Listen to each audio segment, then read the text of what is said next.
Have you ever thought about fasting in order to get closer to God? Have you ever heard of people who are like, "Oh, I'm fasting today or fasting this week," and you thought to yourself, "That's crazy. I could never do that." So in today's video, we're going to talk about what happens when you fast and pray. Don't forget, if you are going to fast and pray, something that will happen is you are absolutely going to be tempted. You are going to be distracted and tempted. I can't tell you how many times, because I'm fasting today, I can't tell you how many times I've opened my refrigerator and I'm like, wait, what are you doing? You don't even need to be in here today. So you are going to be distracted and tempted if you are going to fast and pray. If you are not doing social media, be careful if somebody calls or texts you, because now you're on your phone. Don't be tempted to get into that social media or that TikTok account. If you are, fasting from anger, if someone cuts you off, be careful. Somebody's going to cut you off. Like probably 10 people are going to cut you off that day. Just make sure you are aware of it. You feel that anger, just remember to pray. Remember to pray. So anytime you are tempted throughout the day when you are fasting, pray, pray, and pray some more. You are going to grow and mature in your spiritual walk with God. So many people have themselves convinced that this is something they cannot do, but really, truly, that is the enemy.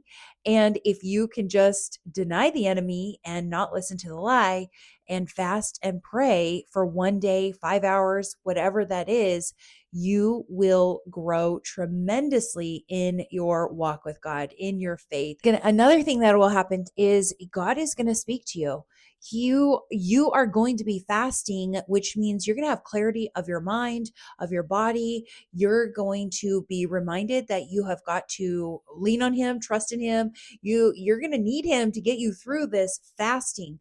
And so you're going to hear him. He's going to guide you. You're going to feel God. You're going to feel God's hand on you all day. He's going to be carrying you through the day. You're going to be glowing all day. You are going to be shining and glowing.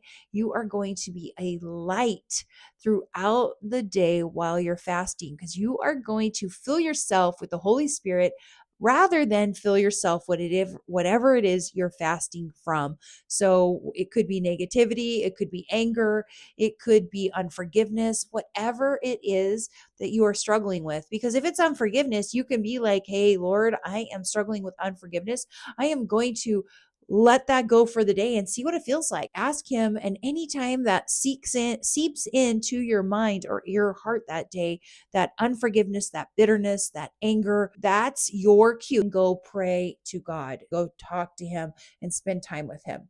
So, what else is going to happen if you fast and pray? I think it's different for everyone. You may have a revelation. You may have a serious breakthrough. You may actually break a stronghold or a habit and realize after that entire day that you fasted from whatever, you're like, it's not that great anyway. I don't really need it. So, there are so many blessings that could come from this fasting that we don't even know. I would love to know if you decide to fast for the first time or the 100. Yes, in the Bible, fasting in the Bible is without food and water. Jesus deprived himself of food for 40 days in the desert in order to be close to God. Just so you know, you don't have to make it food. Say, I'm going to fast from anxiety today. Well, anytime you have an anxious thought, that is your cue to lean on God. It could be social media. It could be anxiety. It could be worry. It could be negativity. I was thinking, what are some other things? I mean, it could be alcohol. It could be a lot of things that are really just keeping you from being close to God, keeping you from hearing God's word. Because honestly, if you're scrolling on social media all day long and you are distracted, distraction and busyness definitely keep you from hearing God's word. It keeps you busy. That is what Satan wants to do. Our flesh wants to go look on social media. It wants to go look at things and get that rush, that dopamine drug hit. That's what Satan is doing. That's what the enemy is doing. He wants you to stay on social media and keep going so that you forget about God. That's his plan. That's what he wants. In the entire Bible, it only talks about Jesus fasting twice. However, fasting is mentioned 77 times in the Bible. And I'm pretty sure if it's in the Bible, it's probably important. It's probably something, we should do at least once in our life.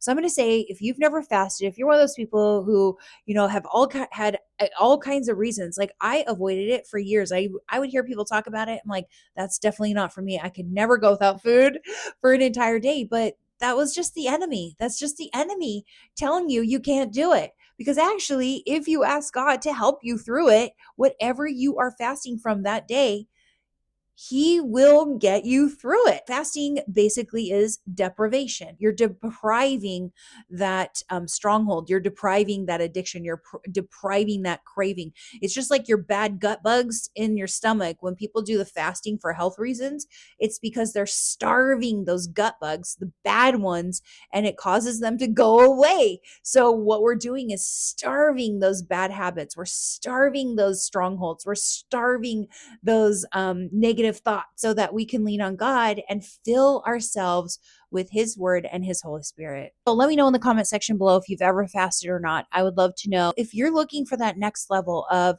spiritual growth, if you're looking for that next level to hear God and his voice and have him speak to you and through you, then I would say you clicked on this video because you are craving that next level of spiritual connection with God. It's not about perfection. It's about drawing closer to God. Take 10 or 15 minutes and listen and pray, or pray and listen. And then also, I would say definitely journal. Keep a journal 100%. You are going to be amazed. I would journal throughout the day. So open your heart, open your ears, and just ask him to help you hear the message he is trying to give you. I would love to hear in the comment section below. Are you going to be fasting anytime soon? What do you struggle with in fasting? And if you have any questions or video ideas, let me know. Don't forget to get your Peace in Chaos. If you feel anxiety or overwhelmed just in today's world, I have a couple of scriptures for you down below in the description box. You can get it. It's a free gift. It's a beautiful PDF. You can print it or just have it on your computer or your phone, but it's called Peace in Chaos. And it's just some inspiring, uplifting scriptures that I created for you. So anyway, until next time, I will see you guys in my next video.